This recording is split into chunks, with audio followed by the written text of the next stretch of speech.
करतात पण भावकीला कुठेतरी विसरलेले आहेत. भावकीकडे लक्ष दिलं म्हणूनच तू आमदार झालास. सांगलीच्या इस्लामपूर एन डी पाटील सभागृहाच्या उद्घाटन कार्यक्रमात आमदार रोहित पवार आणि अजित पवार या काका पुतण्यांमध्ये राजकीय जुगलबंदी रंगली. त्याला कारण होतं भावकीचं. विधानसभेतील पहिल्या भाषणाची आठवण सांगताना रोहित पवारांनी अजित पवार भावकीला विसरल्याचा टोला लगावला आणि सभागृहात एकच हाशा पिकला. अधिवेशनामध्ये काही वर्षांपूर्वी मी भाषण केलं. अनेक लोकांनी सांगितलं चांगलं भाषण झालं, चांगलं भाषण झालं. मग मला दादांचा फोन आला, अजित दादांचा फोन आला. त्यावेळेस आम्ही एकत्रित होतो पार्टी म्हणून. आणि मग त्यांनी मला घरी बोलवून घेतलं. माझी अपेक्षा होती की त्यांनी सांगावं की भाषण चांगलं झालं, अजून चांगलं कर.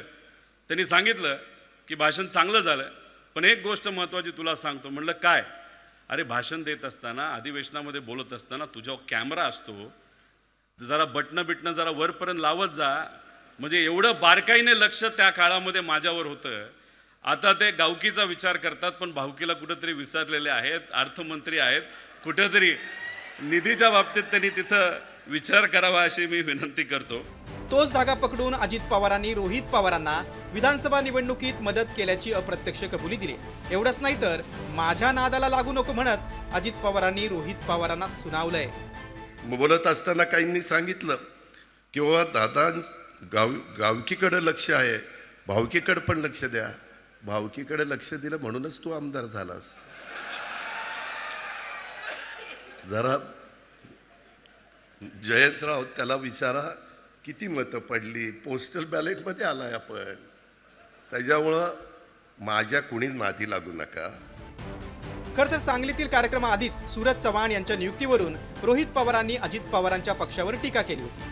रोहित पवार फक्त टीका करून थांबले नाहीत तर अजित पवारांचा पक्षच कोकणातील नेत्यानं हायजॅक केल्याचा दावा केला होता. त्यावरूनही अजित पवारांनी रोहित पवारांना खडसावलंय.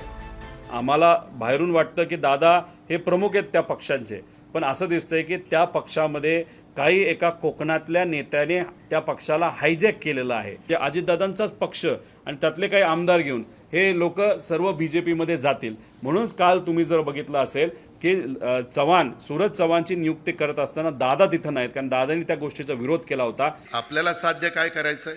महाराष्ट्राचा सर्वांगीण विकास, शिवशाहू फुले आंबेडकरांची विचारधारा, ह्याच्यामध्ये आम्ही कुठं कॉम्प्रोमाइज करतच नाही. आणि त्यामुळं मला तर मगाशी ह्यांची सगळ्यांची भाषणं झाली तसं माझं संकट चाललेलं होतं. आणि जयंतराव गेले. मला वाटलं की मला एकाने सांगितलं, रोहितनं सांगितलं, जयंत पाटलांचं 12 वाजता काय हेलिकॉप्टर आहे आणि मला त्या हेलिकॉप्टरमधनं जायचं. म्हणलं माझं भाषण ऐकायला नेमकी ही दोघं नाही आहेत. आधी अजित पवारांचा पक्ष हायजॅक झाल्याचा दावा आणि त्यानंतर थेट अजित पवारांसमोर भावकीचा मुद्दा काढून केलेली टोलेबाजी यामुळे आगामी काळात पवार काका पुतण्या असा सामना रंगण्याची शक्यता अधिक आहे. ब्युरो रिपोर्ट, साम TV न्यूज.